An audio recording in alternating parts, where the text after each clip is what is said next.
हात हतियारहरू समेत नेपाली जनताले त्यहाँ यो खालको आक्रोश छ। नेपाली यो फेरि मेरो आक्रोश होइन, मेरो सङ्गठनको पनि हो। नेपाली जनताले सम्पूर्ण हात हतियारसहित माइतीघर मण्डलामा 20 गते चाहिँ उपस्थित हुनेछ, राजावादीहरूलाई खेद्नेछ।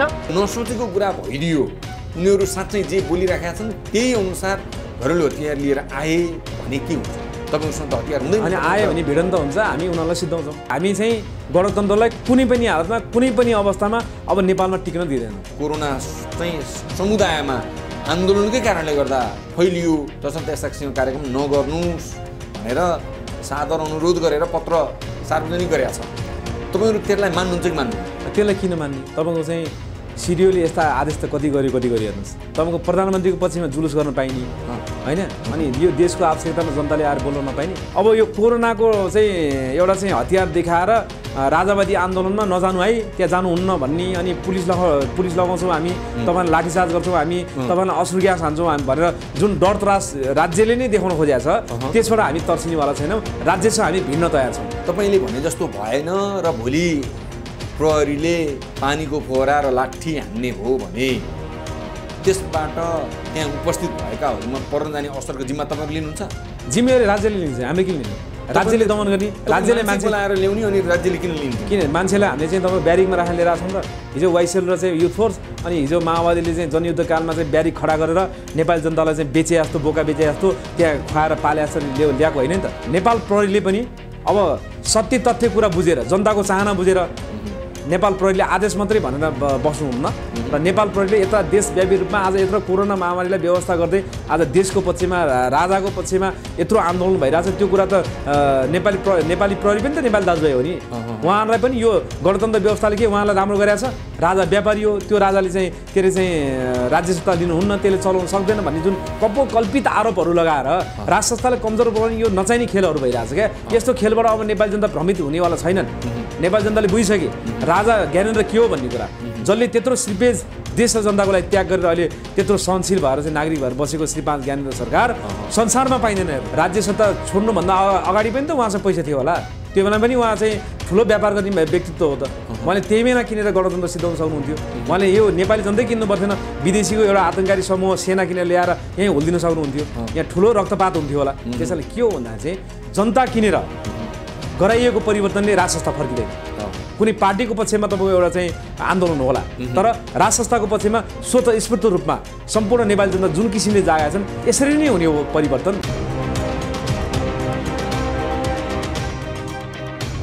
शाही युवा शक्तिका केन्द्रीय अध्यक्ष पशुपति खड्का हामीसँग हुनुहुन्छ। हामी उहाँसँग राज संस्थासँग केन्द्रित रहेर देशव्यापी रूपमा भइरहेका आन्दोलन र माइतीघर मण्डलामा मङ्सिर 20 गते हुने आन्दोलनको सन्दर्भमा केन्द्रित रहेर कुराकानी गर्छौँ। अध्यक्ष स्वागत छ यहाँलाई। हजुर धन्यवाद, नमस्कार।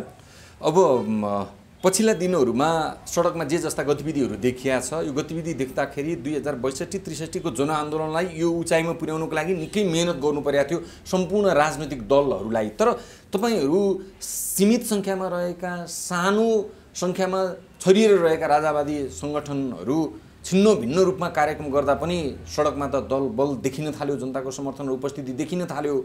राम्रै मेहनत गर्नु भएको छ, राम्रै लगानी गर्नु भएको छ होइन? अनि यो राम्रो मेहनत पनि छ र चाहिँ जनताको चाहिँ उत्साह र चाहना पनि छ। र एउटा कुरा के रह्यो भने तपाईँको चाहिँ यो जति पनि राजा भनेर साझा विचार भए, राज संस्थाको विचार, त्यो साझा विचारमा रहेर धेरैवटा चाहिँ हिन्दूवादी राजावादी सङ्गठनहरू पनि खोलिएका थिए। त्यो खोलिएको कारणले पनि दिन प्रतिदिन आज एउटा सङ्गठनले, भोलि अर्को सङ्गठनले त्यसरी चाहिँ देशव्यापी रूपमा तपाईँको सदरमुकाम केन्द्रित चाहिँ श्रृङ्खलाबद्ध कार्यक्रमहरू बनिरहेछ। जनता चाहिँ उत्साहित छन्। जनताले फेरि यो राज संस्थावाला प्रोग्राम कहाँ छ भनेर खोजिरहेछन्, जनताले खोजिरहेछन्। जस्तै अब अस्ति हामीले काठमाडौँमा एउटा चाहिँ अहिले तपाईँहरूले जनता खोज्नु परे होइन, जनताले तपाईँलाई खोजिरहेछ। जनताले चाहिँ राज संस्थाको प्रोग्राम कहाँ हुन्छ, यो चाहिँ हजारौँ राजा हुनुभन्दा, यी चोर हुनुभन्दा बरु चाहिँ यो राज संस्थै चाहियो हामीलाई, देश राज संस्था नहुँदा हामी टुरो भयौँ भन्ने जनताको एउटा पहिला त्यो ती कुराहरू जनताको मनमा थियो। अहिले त्यो कुरा चाहिँ मनमा बोकेका जनताहरू चाहिँ सडकमा आउन आतुर छन्। त्यसो हुँदा तपाईँलाई कार्यक्रम गर्न सजिलो भइरहेको छ। हामीलाई भन्दा नि देशले एउटा निकास पाउने चाहिँ बाटो खुल्ला भएको छ। जनताले बल्ल बुझेका छन्, किनकि पहिला एउटा दिग्भ्रमित भएर गणतन्त्र स्वीकारेको थिए जनताले। ठुला पार्टी भन्थे, एमाले भन्थे, कङ्ग्रेस भन्थे। अब एउटा खुसीको चाहिँ कुरा के छ भने आज राष्ट्रिय झन्डा मुनि ती मान्छेहरू राज संस्थाको माग गर्दै, हिन्दू राष्ट्रको माग गर्दै सडकमा आइरहेछन्। त्यो भने चाहिँ साँच्चै नेपाली जनताको बलमा अब परिवर्तन हुँदैछ भन्ने एउटा अनुभूति र आभास हामीलाई भएको छ। के परिवर्तन जनतालाई के प्रत्याभूत हुन्छ परिवर्तन? जनताले त एउटा सिङ्गो नेपाल जुन आज नेपालै नरहने हो कि भन्ने एउटा डरलाग्दो अवस्थामा देश पुगेको छ। किनकि यो आतङ्ककारीहरूले यी भ्रष्टाचारीहरूले देशलाई त एउटा विदेशीको चङ्गुलमा राखेर चाहिँ तपाईँको चाहिँ उही शासन सत्ता नामको मात्रै प्रधानमन्त्री मन्त्री भएर बसेका छन् यिनीहरू होइन। सबै विदेशीको चाहिँ लाइनबाट यिनीहरू अगाडि बढिरहेछन्। विदेशीको लाइनबाट लिएर आएको व्यवस्थाले यिनीहरू टिकाउन चाहिँ लागि परिरहेको अवस्थामा चाहिँ नेपाली जनतालाई उकुस मुकुस आज हामी नेपालै गुमाउने हो कि भन्ने एउटा डरमा चाहिँ रहेको बेला चाहिँ अब नेपाली जनता चाहिँ नेपाल बचाउन राष्ट्र संस्थाको माग गर्दै उठिया छन्। भनेपछि भोलि शनिबार माइतीघर मण्डलामा पनि विगतमा जस्तै जनसहभागिता जनसागर त्यो भिड देख्न पाइन्छ? त्यसमा त्यो देख्नुपर्छ र जनताले साथ दिनुपर्छ। किन भन्दाखेरि हेर्नुहोस् अहिले चाहिँ ठुल्ठुला पार्टी एमाले काङ्ग्रेस जस्ता चाहिँ सत्ता चलाएको पार्टी धेरै सम्पत्ति बोकेर भोलि जनतालाई किन्ने हैसियत हाम्रो छैन। तर हामी जनताको बलमा यी कार्यक्रमहरू घोषणा गरिरहेछौँ। त्यो जनताको चाहिँ अवश्य पनि भोलि लाखौँको सहभागितामा त्यहाँ जनताले साथ दिनुपर्छ। साँच्चै नेपाली जनताले परिवर्तन खोजेको हो भने, यदि गणतन्त्र नेपाली जनतालाई मन परेको छैन, यो भ्रष्टाचारी नेताहरू मन परेको छैन भने भोलि नेपाली जनताले त्यो कुरालाई पुष्टि गर्नुपर्छ सडकमा माइतीघर मण्डलामा आएर। किनकि म सम्पूर्ण नेपाली जनतालाई हेर्नुहोस् यो देश बचाउने यो राष्ट्र बचाउने एउटा नेपाली जनताको एउटा चाहिँ साझा आवाजमा साथ दिन हुन राष्ट्र संस्था पुनर्स्थापना गर्नको लागि चाहिँ भोलि चाहिँ माइतीघर मण्डलामा चाहिँ तपाईँहरू अवश्य पनि 11 बजे आउनु होला। किनकि चाहिँ नेपालको झन्डा बोकेर यो दल यो संस्था यो पार्टी त्यो पार्टी नभनिकन साथ दिनु हुन म अनुरोध गर्न चाहन्छु। अब यसरी जनताको उपस्थिति र समर्थन बढ्दै जाँदा सडकमा माहौल तातिराखेको देख्दै गर्दा त विभिन्न खाले विश्लेषणहरू हुन थालेका छन्। भारतका योगी आदित्यनाथ उनको आशीर्वाद छ, उनको राम्रै लगानी छ। त्यस पछाडि नेपालमा भएका राजावादी र राज संस्थावादीहरूले पनि पैसाको खुलो बगाएर मान्छेहरू ल्याछन् भन्ने आरोप त तपाईँहरूमाथि लागिरहेका छन्। यसमा आरोपमा सत्यता कति छ भन्नुहोस्? होइन, आरोप प्रत्यारोप त भइ नै हाल्छ। किन भन्दाखेरि चाहिँ अब अहिले चाहिँ जङ्गलमा चाहिँ सिंह लम्किन थालेपछि स्यालहरू चाहिँ आत्तिएर चिचाउँछन्। केही स्यालहरू चिचाएका छन्। हेर्नुहोस् अब यहाँ चाहिँ अब राज्य सत्ता चलाउने ठुला जुगाहरू छन्। अनि अलिअलि चाहिँ रगत चुस्ने जनतालाई चुस्ने थोरै साना लामखुट्टे जस्ता भुसुना जस्ता यी खाले चाहिँ व्यक्तित्वहरू कराएको त देखिन्छ। त्यसले कुनै असरै गर्दैन। किनकि तिनीहरूको कुरा जनताले मान्नेवालै छैन। किनकि उनीहरूको शीर्ष नेताको कुरा त अब जनताले नठेरिकन तपाईँको राज संस्थाको पक्षमा चाहिँ जनता सडकमा ओइरिया छन् भने यस्ता चाहिँ झेना मसिना कुरालाई चाहिँ जनताले वास्ता गर्दैनन्, जनता भ्रमित हुँदैनन्। अब तपाईँले जति पनि अब मान्छेहरू लगाएर राज संस्थालाई कमजोर बनाउने र चाहिँ अब यो यताबाट चलाएछ उताबाट चलाएछ भन्ने जुन भ्रमित गर्ने कुराहरू आउँछ त्यो कुराहरूलाई जनताले बुझेर त्यसलाई ट्याकल गर्नेछन् र त्यस्ता कुराहरूलाई जनताले मतलब गर्ने छैन। जनताको तागतले अवश्य पनि अब राज संस्था नफर्केछ, जनता अब घर फर्किने छैन। भनेपछि यो भारतको दाना पनि खाएर सडकमा वितण्डा मचाइरहेको भन्ने आरोप चाहिँ झुटो हो त्यस भए? अनि यो त निराधार कुरा हो नि। यो त चाहिँ तपाईँको चाहिँ उही बाटामा बौलाए कराउँदै हिँड्छ नि, तपाईँको चाहिँ सिंह लम्किँदै जान्छ कुकुरहरू घुँदै जान्छ भने जस्तो कुरा हो होइन। त्यसैले के कुरा हो भन्दाखेरि चाहिँ सत्यता कुरा जनताको आवश्यकताको कुरा हो नि त, देशको आवश्यकताको कुरा हो नि त। अब आज चाहिँ तपाईँको चाहिँ गणतन्त्र सिद्धिने भयो, लाउनु अब हामीले खान पाउँदैनौँ, भोलि चाहिँ राज संस्था फर्केपछि हामीलाई चाहिँ जेल होला नेल होला हामीलाई कारवाही गर्ला भन्ने जुन डर त्रासले पनि केही व्यक्तिहरू चाहिँ कराएको चिच्याएको पाइन्छ। तल्लो लेभलको व्यक्तिहरू पनि चिच्याएको पाइन्छ। बाबुराम भट्टराई जस्ता मान्छे पनि बौलाएको पाइन्छ। हेर्नुहोस् त्यसैले के हो भन्दाखेरि चाहिँ राष्ट्रलाई त गुम्न दिनु भएन, नेपाल त बचाउनु पर्यो, हामी नेपाली भएर बाँच्नै पर्यो। त्यसको लागि राज संस्थाकै आवश्यकता हो। आज नेपाली जनताले बुझेका छन् र नेपाली जनताले अवश्य पनि त्यो राज संस्थाको पक्षमा परिवर्तन नगरेछ नेपाली जनता यस्ता चाहिँ झिना मसिना डर त्रास र चाहिँ यो दिग्भ्रमित कुरामा लाग्नेवाला छैन। केही न केही सत्यता नभइकन प्रधानमन्त्री भइसकेका व्यक्ति त बोल्दैनन् होला नि त। अनि प्रधानमन्त्री चाहिँ कुन अवस्थामा कसरी हुनुभयो भन्ने कुरा हो। जस्तै बाबुराम भट्टराईको कुरा गर्ने हो नि, डाक्टर बाबुराम भट्टराई जस्ता मान्छेलाई हिजो श्री 5 को सरकारले पढाएर लेखाएर बुद्धिजीवी बनाएर चाहिँ एउटा राज्यकै चाहिँ लगानी गरे हो नि त। तर त्यो व्यक्तिले बाटो बिराएर आतङ्ककारी समूहमा लागेर जनयुद्ध गरेर मान्छे मारेर त्यस्ता खाले घटना घटाउने मान्छे भोलि उसले चाहिँ प्रधानमन्त्री त चाहिँ भोलि व्यवस्था राजाले सर्लक्क छोडिदिए, आतङ्ककारीको व्यवस्था आयो उनी भए। तर त्यो प्रधानमन्त्री हुनु कुनै ठुलो कुरो भएन, फोटो झुन्डाउनु कुनै ठुलो कुरो भएन। उनले देश र चाहिँ जनताको लागि के गरे त? उही जनतालाई जात जातको नाममा लडाउने नचाहिने कुराहरू गर्ने विदेशीको दलाली गर्ने त्यो बाहेक उनको केही पनि देखिया छैन। त्यसैले के हो भन्दाखेरि हामी के भन्न चाहन्छौँ भन्दाखेरि चाहिँ जुनसुकै हैसियतको तपाईँहरू राजनीति गर्नुहोस्, जुनसुकै तपाईँको चाहिँ व्यवसाय गर्नुहोस्, तपाईँ जुनसुकै विद्यार्थी हुनुहोस् अथवा प्रोफेसर हुनुहोस्, तर वास्तवमा नेपाली जनताको चाहना र नेपाललाई हामीले जोगाउने कसरी र नेपाल कहाँ छ भन्ने कुरा बुझ्न जरुरी छ नि त। त्यसको लागि हामीले बारम्बार चाहिँ राज संस्था हुनुपर्छ। राज संस्था नहुँदा राष्ट्रिय एकता टुट्छ, विदेशीले हेप्छन्। त्यस कारणले यो गणतन्त्र भनेको चाहिँ गलत बाटो हो, यो गलत बाटोमा चाहिँ तपाईँहरू लागिरहनु भएको छ भनेर हामीले पटक पटक हामीले हेर्नुहोस् शाही युवा शक्तिको स्थापना कालदेखि नै यही कुराहरू जनतालाई बुझाउँदै आइरहेको थियौँ। तर अहिले पछिल्लो चाहिँ समयमा आएर आएर चाहिँ अहिले बल्ल बुझे हैन जनताले यो कुरा? जनताले चाहिँ बुझ्न त पहिले पनि बुझेको थिए जनतालाई गणतन्त्रवादीको डर त्रास थियो अब जनताले चाहिँ त्यो गणतन्त्रवादीलाई तलाउँछौँ हामी राजसत्ता फर्काउँछ भनेर सडकमा आउनु खोजेका छन् र आइ पनि रहेछन् भनेपछि अब राज संस्था फर्कने बेला भयो हैन त? अनि राज संस्था बेला भन्ने कुरै होइन बेला त जनताले निर्धारण गर्ने कुरा हो जनताको ताकतले बनाउने कुरा हो मैले त तपाईँको चाहिँ मिडियाबाट पटक पटक भन्ने गरेको छु जनता जागेको खण्डमा एक हप्तामा राज संस्था फर्किन्छ भनेको थिएँ मैले अब अहिले त देशैभरि जनता त जागिरहेछ नि त जनता त अझै कहाँ पुगेको छ र यो पुगेकै छैन यो त जनताको सानो शक्ति हो जनताको चाहिँ मूल शक्ति देखाउन बाँकी छ र म के भन्न चाहन्छु भने हेर्नुहोस् आज कोरोनाको यत्रो महामारीको व्यवस्था गर्दै नेपाली जनता राष्ट्र बचाउनुपर्छ र त्यसको लागि राष्ट्रता चाहिन्छ भनेर सडकमा आउनु भनेको यदि कोरोनाको महामारी थिएन भने यो गणतन्त्रवादी सरकारले कर्फ्यू लाएर पनि तपाईँको चाहिँ रोक्न सेक्न नसक्ने चाहिँ जनताको समुद्र आइसक्ने अवस्था हुन्थ्यो तर अवश्य पनि अब यो जनताको जुन जागरण बढेको छ र जनताले चाहिँ तपाईँको चाहिँ हरेक जिल्ला गाउँ टोल र चाहिँ हरेक ठाउँमा चाहिँ आफ्नो सहभागिता जनाएर गणतन्त्र फाल्ने अन्तिम अवस्थामा चाहिँ जनता छन् अहिले।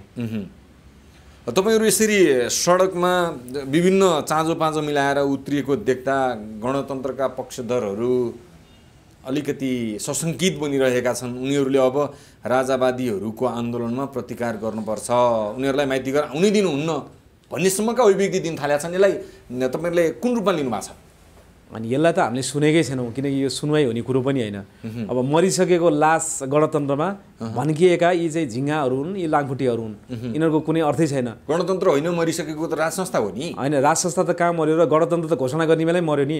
राज संस्था त यतिसँग जीवित छ कि हरेक नेपाली जनताको मनमा राज संस्था र श्री 5 ज्ञानेन्द्र सरकार नेपाली जनताको मनमा जीवित भएको एउटै मात्रै नेपालको शक्तिशाली संस्था भनेको राज संस्था हो। त्यो नेपाली जनताको मनमा छ। राजाले श्रीपेज लाउनुपर्छ र नाइटीमा बसेर। त्यसैले म के भन्न चाहन्छु भने हेर्नुहोस्, यो गणतन्त्र त घोषणा गर्ने बेला मरिसकेको लास अब यो कुहिसकेको छ। हेर्नुहोस्, यो गणतन्त्र कुहिसक्यो। अब हामी सिद्धिने भयौँ भन, त्यो केही भन्केर केही चाहिँ गाइया र गुइया कराउने त्यस्ता तत्त्वहरू कराउँछन्, त्यसलाई हामीले चाहिँ मतलब गरेन। तर तिनीहरू फिल्डमा आएको खण्डमा तिनीलाई प्रतिकार गर्ने क्षमता हामीसँग पनि छ र तिनीहरू चाहिँ तपाईँको चाहिँ नामेटै हुन्छन्, तिनीहरू नष्टै हुन्छन्। होइन, उनीहरूले त घोषणा गरेका छन् घरेलु सम्पूर्ण किसिमका हतियार सहित युवाहरू माइतीघर मण्डलामा आउँछन् 11 बजे भनेर भनेका छन्। त्यसपछि तपाईँहरू पनि के घरेलु हतियार बोकेर आउनुहुन्छ माइतीघर मण्डला? तपाईँको चाहिँ यो गणतन्त्र भनेकै हतियार बोकेर ल्याइएको व्यवस्था, मान्छे मारेर ल्याइएको व्यवस्था र यिनीहरूले त्यो हतियार बाहेक अरू केही देख्दैनन् यही केही गणतन्त्रको झोले जाम्टेहरूले। त्यसैले के हो भन्दाखेरि चाहिँ तपाईँको चाहिँ हामीलाई हतियारै चाहिँदैन, हामीले फुक्या भएर भाग्छन् यिनीहरू। हामी चाहिँ त्यो जनताको ताकत छ, हामी लम्केको भरमा सिद्धिन्छन् यिनीहरू, हामी चाहिँ त्यो ताकत छ। अब राज संस्थाको पक्षमा जनता जागिसके, जागे अब त्यो जागेको त्यो चाहिँ जनताको शक्ति र ताकतको अगाडि यिनीहरू धुलो बराबर हो। यो चाहिँ धुलोले पनि यिनीहरू चाहिँ मेटिन्छन्। त्यसैले यिनीहरू उफ्रिनै पर्दैन, यिनीहरूले केही पनि गर्नै सक्दैनन्। यिनीहरू कराउने मात्रै हो। आएको खण्डमा पनि यिनीहरू चाहिँ तपाईँको चाहिँ उही कनिका चाहिँ पिसेको जस्तो पिसिनेछन्। यो त तपाईँलाई उनीहरूप्रतिको जुन एक किसिमको विश्वासै नलागेको कुरा व्यक्त गर्नुभयो, ल नसोचेको कुरा भइदियो, उनीहरू साँच्चै जे बोलिराखेका छन् त्यही अनुसार घरेलु हतियार लिएर आए भने के हुन्छ? तपाईँहरूसँग त हतियार हुँदैन, अनि आयो भने भिडन्त हुन्छ, हामी उनीहरूलाई सिद्धाउँछौँ। त्यसको लागि तपाईँहरूले पनि त घरेलु हतियार बोकेर आउनु पर्यो नि। होइन, हामी त चाहिँ हेर्नुहोस्, सबभन्दा ठुलो कुरो शान्तिको हतियार ठुलो कुरो हो। शान्तिपूर्ण आन्दोलनमा चाहिँ तपाईँको चाहिँ कत्रा मिसाइलहरू नष्ट भएका छन्।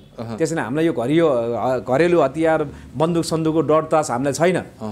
त्यो डर त्रासमा हामी हिँडेका पनि होइन, त्यस्तो हतियार हामी मतलब पनि छैन। त्यो हतियार लिएर आउने मान्छे हाम्रो अगाडि आउन पनि सक्दैनन्। हेर्नुहोस्, किनकि यिनीहरू चाहिँ यत्रा जनता मारेर जनताको होली खेलेर हामीले गणतन्त्र ल्यायौँ भनेर जुन जनतामा एउटा भ्रम छरेका थिए, त्यो भ्रमित कुरा नै चाहिँ अब असफल भइसकेको कुरा छ, अवस्था छ। हेर्नुहोस्, त्यसैले हामी के भन्न चाहन्छौँ भन्दाखेरि यो हतियार ल्याएर चाहिँ हामी आक्रमण गर्छौँ, यो गर्छौँ त्यो गर्छौँ भनेर जुन गणतन्त्रवादीहरूले जुन केही चाहिँ तपाईँको चाहिँ युवाहरूलाई परिचालन गरेर चाहिँ त्यस्ता बोल्न लगाएको छन्, होइन, यिनीहरूको हैसियत केही छैन। यिनीहरूले बोल्ने मात्रै हो। गरेको खण्डमा पनि यिनीहरूलाई हामी प्रतिकार गर्छौँ र यिनीहरूलाई त्यही नै हामीले चाहिँ तपाईँको चाहिँ लखेट्न सक्ने क्षमता हामीसँग छ।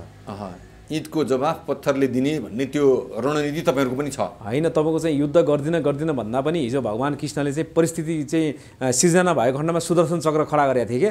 त्यसरी भोलि चाहिँ त्यस्ता अवस्था सिर्जना भयो भने हामी नि कृष्णको त्यो शान्तिपूर्ण चाहिँ जुन चाहिँ एउटा घोषणा थियो, त्यो घोषणालाई त्यागेर चाहिँ सुदर्शन चक्र चाहिँ निकालौँला। तर हामी चाहिँ गणतन्त्रलाई कुनै पनि हालतमा कुनै पनि अवस्थामा अब नेपालमा टिक्न दिँदैनौँ। यो सँगसँगै अहिले सिडिओ कार्यालयले, त्यसै गरी गृह मन्त्रालयले सूचना निकालेको छ, भिडभाड हुन थाल्यो, आन्दोलनमा उनीहरू मास्क पनि लाउन छोडे, सामाजिक दूरी भन्ने आन्दोलनमा हुँदैन, तसर्थ कोरोना चाहिँ समुदायमा आन्दोलनकै कारणले गर्दा फैलियो, तसर्थ यस्ता किसिमको कार्यक्रम नगर्नुहोस् भनेर सादर अनुरोध गरेर पत्र सार्वजनिक गरेका छ। तपाईँहरू त्यसलाई मान्नुहुन्छ कि मान्नुहुन्न? त्यसलाई किन मान्ने? तपाईँको चाहिँ सिडिओले यस्ता आदेश त कति गऱ्यो हेर्नुहोस्। तपाईँको प्रधानमन्त्रीको पक्षमा जुलुस गर्न पाइने होइन, अनि यो देशको आवश्यकतामा जनताले आएर बोल्न नपाइने, प्रधानमन्त्रीको पक्षमा जुलुस गर्दा कोरोना नसर्ने, राज्य सत्ताको पक्षमा भिडभाड गर्दा कोरोना नसर्ने। त्यति बेला धेरै थिएन नि त मास, अहिले त तपाईँहरू त हजारौँ ल्याउन थाल्नुभयो सडकमा, होइन लाखौँ पनि आउँछन् नि। अब तपाईँको यो कोरोनाको हतियार बनाएर यो सरकार त्रसित भएको छ हेर्नुहोस्। अब 62-63 आन्दोलनमा जुन एउटा चाहिँ सरकारले चाहिँ यस्ता आवाजहरू तर्सेर बोलेको थिएन क्या त्यो बेला पनि, तर यिनीहरू त अब यो कोरोनाको चाहिँ एउटा चाहिँ हतियार देखाएर राजावादी आन्दोलनमा नजानु है, त्यहाँ जानुहुन्न भन्ने, अनि पुलिस लगाउँछौँ हामी, तपाईँलाई लाठीचार्ज गर्छौँ हामी, तपाईँलाई अश्रु ग्यास हान्छौँ हामी भनेर जुन डर त्रास राज्यले नै देखाउन खोजेको छ, त्यसबाट हामी तर्सिनेवाला छैनौँ। राज्यसँग हामी भिड्न तयार छौँ। र एउटा कुरा के हो भन्दाखेरि चाहिँ राज्य त हामीसँग झुकिनै सक्यो, राज्य तर्सेरै बोलेको कुरा हो यो। जब मान्छे चाहिँ तर्सिन्छ, आत्तिन्छ, अनि जे पाए त्यही बोल्छ नि, राज्यले चाहिँ अन्तर्राष्ट्रिय बेइज्जत हुने किसिमले एउटा जनताको तागतसँग चाहिँ झुकेर जुन बोलेको अभिव्यक्ति हो यो तर्सेर। त्यसैले हामी के भन्न चाहन्छौँ भने राज्यले चाहिँ त्यस्ता कुरा गरे पनि राज्यसँग हामी भिड्न लड्न तयार छौँ। र राज्यले एउटा कुरा के जानकारी लियोस् भन्दाखेरि चाहिँ अब यो सरकारमा मन्त्री मात्रै बाँकी छैन हेर्नुहोस्। मन्त्रीको आदेश मान्ने पुलिस पनि हाम्रै लाइनमा आइसकेको छ हेर्नुहोस्। पुलिसलाई पनि कति यिनीहरूको यो चाहिँ बेकारको आदेश मान्ने, पुलिसलाई पनि चाहिँ तपाईँको आन्दोलन दमन गर्न चाहिँ मनै छैन। भोलि त्यस्तै परिस्थिति, भोलि लाखौँ जनता आयो भने पुलिसले आफ्नो ड्रेस खोलेर राज संस्थाको पक्षमा त्यही नारा जुलुस गर्न सक्छ। त्यस कारणले चाहिँ यो मन्त्री मात्रै भएको सरकारको आदेशको कुनै तुकै छैन। यदि तपाईँले भने जस्तो भएन र भोलि प्रहरीले पानीको फोहरा र लाठी हान्ने भयो भने त्यसबाट त्यहाँ उपस्थित भएकाहरूमा पर्न जाने असरको जिम्मा तपाईँहरू लिनुहुन्छ? जिम्मेवारी राज्यले लिन्छ, हामीले किन लिने? राज्यले दमन गर्ने, राज्यले मान्छे लाएर ल्याउने, अनि राज्यले किन लिने? किन मान्छेलाई हामीले चाहिँ तपाईँ ब्यारिकमा राखेर लिएर आछौँ र हिजो वाइसेल र चाहिँ युथ फोर्स, अनि हिजो माओवादीले चाहिँ जनयुद्धकालमा चाहिँ ब्यारिक खडा गरेर नेपाली जनतालाई चाहिँ बेचे जस्तो, बोका बेचे जस्तो त्यहाँ खुवाएर पाले जसरी ल्याएको होइन नि त। जनताको स्वेच्छाले आएको आन्दोलन हो नि त यो। जनताको स्वेच्छाको आन्दोलनमा जनताको मानवाधिकार हनन गरी राज्यले दमन गर्छ भने त त्यसको सम्पूर्ण जिम्मेवारी राज्यले लिनुपर्छ। राज्य किन नत्र यता कर तिर्या किन? त्यसैले के हो भन्दाखेरि चाहिँ यो जिम्मा यसले लिन्छ उसले लिन्छ त्यहाँ नजानु भन्ने एउटा त्रास फैलाउने किसिमको नाटक चाहिँ सरकार पछिबाट भएको छ। अनि यो गणतन्त्रवादी म हुँ भन्ने मान्छेले नि केही युवाहरू परिचालन गरेर हामी आक्रमण गर्छौँ त्यहाँ गर्छौँ भन्ने कुरा भएको छ। म सम्पूर्ण नेपाली जनतालाई आग्रह गर्न चाहन्छु यस्ता केही कुराबाट पनि तपाईँ नडराउनुहोस्, किनकि अब सम्पूर्ण नेपाली जनताको तागत छ हामीसँग, र त्यो तागत चाहिँ यो राज्य सत्ता र यो केही यथाकथित चाहिँ तपाईँको चाहिँ गणतन्त्रवादीसँग हाम्रो चाहिँ तागतले यिनीहरूलाई परास्त गरेछौँ। हामी झुक्नुहुन्न र हामी चाहिँ हाम्रो लक्ष्यमा अवश्य पुग्नुपर्छ। होइन, तपाईँहरू जनतालाई बोलाउने, त्यस पछाडि जिम्मा राज्यले लिन्छ भन्ने, नडराउनुहोस् भन्ने, यसले त जनमानसमा त्यति धेरै सकारात्मक ऊर्जा नदेला नि त। होइन, एकदम जनता चाहिँ राज्यले के हुन्छ भने जस्तै तपाईँको चाहिँ बसिरहेको चाहिँ तपाईँको चाहिँ बिरालोको पुच्छर टेक्यो भने के हुन्छ? टोक्दैन। आज शान्तिपूर्ण आन्दोलन गरिरहेको चाहिँ जुन हाम्रो चाहिँ जनताको चाहिँ सङ्घर्षलाई चाहिँ सरकारले पेल्न खोज्यो भने त भोलि सरकारै हामी चाहिँ अपदस्थ गर्छौँ नि सडकबाट। त्यो तागत लिएर आउँछौँ नि हामी। एक दिन पानीको फोर्रा हाल्ला, 2 दिन हाल्ला, के हुन्छ? जनता चाहिँ त्यहाँ लाखौँ हुन्छन्। र एउटा कुरा के मलाई विश्वास छ भने नेपाल प्रहरीले पनि अब सत्य तथ्य कुरा बुझेर, जनताको चाहना बुझेर नेपाल प्रहरीले आदेश मात्रै भनेर बस्नुहुन्न, र नेपाल प्रहरीले यता देशव्यापी रूपमा आज यत्रो कोरोना महामारीलाई व्यवस्था गर्दै आज देशको पक्षमा, राजाको पक्षमा यत्रो आन्दोलन भइरहेछ। त्यो कुरा त नेपाली प्रहरी पनि त नेपाली दाजुभाइ हो नि, उहाँहरूलाई पनि यो गणतन्त्र व्यवस्थाले के उहाँलाई राम्रो गरेछ? जागिर खाने मात्रै उद्देश्य सबै चाहिँ प्रहरी साथी र सुरक्षाकर्मीको छैन। राम्रै गरेको छ नि, व्यथिति, विकृति, विसङ्गति बढिया छ, अनियमितता बढिया छ, त्यसको फाइदा लिन पाइरहेका छन् सबैले। त्यही भएर त यो गणतन्त्र चाहिँ ठिक छ भनेर भनिरहेका छन् त। हो, त्यस्तै भिजिलान्ती र त्यस्तै चाहिँ अवसरवादी र त्यस्तै राष्ट्रघातीहरूलाई अब यो देशमा सधैँभरि शासन सत्ता सुम्पिन दिनु भएन, देश खोक्रो बनाउने भए। त्यसैले नेपाली जनताले अब चाहिँ राष्ट्रिय अभिभावकको रूपमा, नेपाली जनताको अभिभावकको रूपमा राष्ट्र संस्थाको स्थापना गर्ने, जनताको छोरो तपाईँको चाहिँ निर्वाचितबाट प्रधानमन्त्री हुने, त्यो खाली शासन व्यवस्था चाहिँ राजा खोजेर जनता सडकमा आएका हुन् त। व्यापारीले ल्याएर राजा बनाउने फेरि होइन। अनि यो गलत आरोप हेर्नुहोस्, राजालाई व्यापारी भनेको छ, अब यो गणतन्त्रवादीहरूले लाउने आरोप हो यो होइन। तपाईँहरू जस्तो चाहिँ विद्वान मान्छेले त्यस्तो कुरा गर्न मिल्दैन, किनकि एटलिस्ट तपाईँको विदेशीको पैसा खाएर देश बेच्ने काम त राजाले गरेनन् नि। स्वदेशमै चाहिँ व्यापार गरेर तपाईँको हिजो चाहिँ उहाँ चाहिँ एउटा राजा हुने लाइनको व्यक्ति पनि होइन, तर राज्य त्यो चाहिँ तपाईँको चाहिँ राज संस्थामा जन्मेको अधिराज कुमार भए पनि नेपाली जनतालाई काम दिने व्यापार त उहाँले गर्नुभयो नि त। त्यसैले राजा व्यापारी हो, त्यो राजाले चाहिँ के अरे चाहिँ राज्य सत्ता लिनुहुन्न, त्यसले चलाउन सक्दैन भन्ने जुन कल्पित आरोपहरू लगाएर राज संस्थालाई कमजोर बनाउने यो नचाहिने खेलहरू भइरहेछ क्या। यस्तो खेलबाट अब नेपाली जनता भ्रमित हुनेवाला छैनन्। नेपाली जनताले बुझिसके राजा ज्ञानेन्द्र के हो भन्ने कुरा। जसले त्यत्रो श्रीपेज देश र जनताको लागि त्याग गरेर अहिले त्यत्रो सहनशील भएर चाहिँ नागरिक भएर बसेको श्री 5 ज्ञानेन्द्र सरकार संसारमा पाइँदैन हेर्नुहोस्। अब निष्कर्षमा कहाँ पुगौँ भने 6 लाख मत ल्याएको राप्रपा राजावादी हिन्दूवादी, उसले सम्पूर्ण हिन्दूसँग सम्बन्धित सङ्घ सङ्गठनलाई र आफ्ना भातृ सङ्गठनहरूलाई परिचालन गर्यो र उसले आफूसँग भएको पुर्ख्यौली सम्पत्तिलाई समेत निकालेर यति बेला बाँडिराखेको छ भन्ने चर्चा परिचर्चा भइराखेको छ। भनेपछि 6 लाख मत पाउने सङ्गठनले सहयोग गरेर लगानी गरेर सुरु गरेको आन्दोलन त अझ बढी जुर्मुराउनु पर्ने, सडकमा त 1000-2000 भन्दा देखिराखेका छैनन्।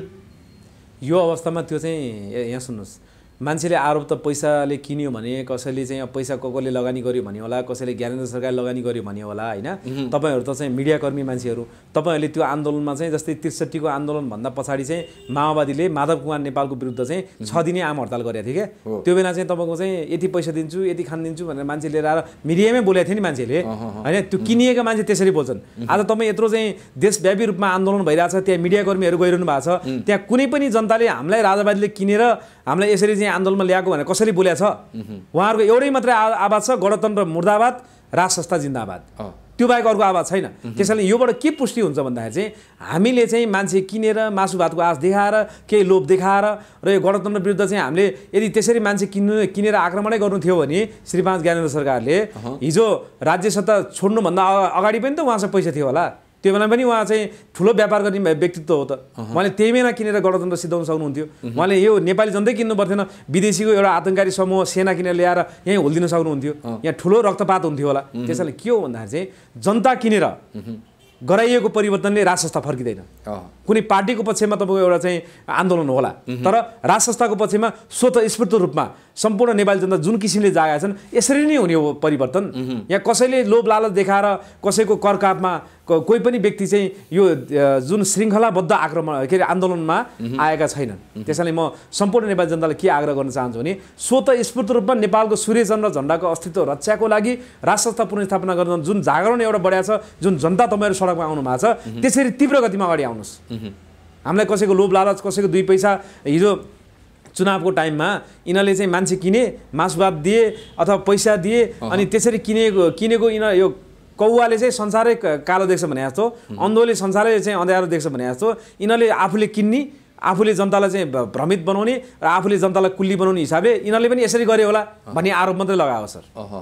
ल अध्यक्षज्यू, यो पछिल्ला दिनहरूमा जुन सडकमा राजा र राज संस्थाको पक्षमा देखिएको एक किसिमको प्रदर्शन बृहत हुँदै गइराखेको सन्दर्भमा तपाईँले गर्नुभएको योगदान र विशेषतः तपाईँ पनि एकजना राष्ट्रवादी राजा भक्त भएको कारणले भोलि हुँदै लागेको आन्दोलनको सन्दर्भमा केन्द्रित रहेर हामीले महत्त्वपूर्ण कुराकानी गऱ्यौँ।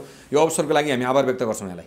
यहाँहरूको पनि लोकप्रिय मिडियालाई हार्दिक धन्यवाद, किनकि अब हाम्रो यो राष्ट्रवादी आवाजलाई चाहिँ जनता गाउँ टोलमा चाहिँ पुर्याउन यहाँको मिडियाले चाहिँ महत्त्वपूर्ण भूमिका निर्वाह गरेको छ। किनकि सुरुवातदेखि नै तपाईँ हामीसँगै हुनुहुन्छ, त्यस कारणले चाहिँ जनतामा एक किसिमको जुन यो माहौल सिर्जना गर्ने काम पनि हिजो चाहिँ 63 को आन्दोलनमा चाहिँ कान्तिपुर टिभीले एउटा दल भने जस्तै तपाईँ दलको रूपमा भन्दा एउटा चाहिँ जनताको राष्ट्रवादी आवाजको रूपमा जुन अगाडि बढ्नु भएको छ, हामीलाई सहयोग गर्नुभएको छ, त्यसको लागि यहाँलाई पनि धन्यवाद।